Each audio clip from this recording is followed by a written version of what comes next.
佮来关心到有民众买一块土地，因为无符合动车时的需求，佮无想要卖掉，所以想要互伊发挥上大的价值。这个土地是伫咧南投县，面积虽然无大，不过煞是真侪保育类动物，包括石虎的生态地点，所以嘛有委托台湾石虎保育协会来管理。这也是过来头第二件环境公益信托的案例。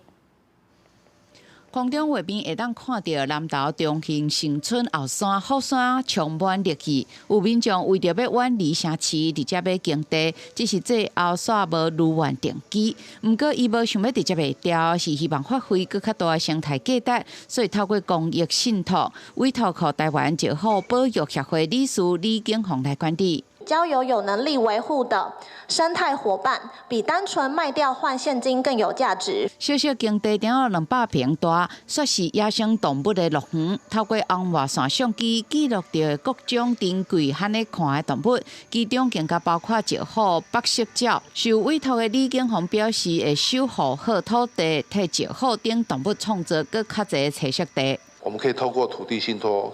照顾更多的土地，那就会有更多的石虎、爬蛇鸟或者是其他的动物，可以得到良好的栖地。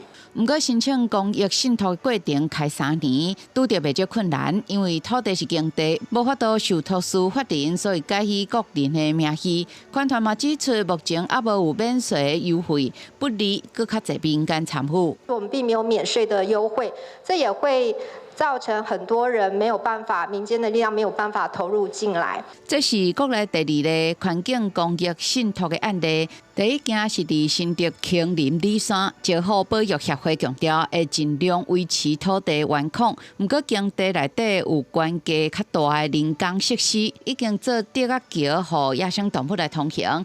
以后希望建立更较完善的动物廊道，吸引包括石虎在内的野生动物偏向后山行。记者林俊平、姚祖新报报道。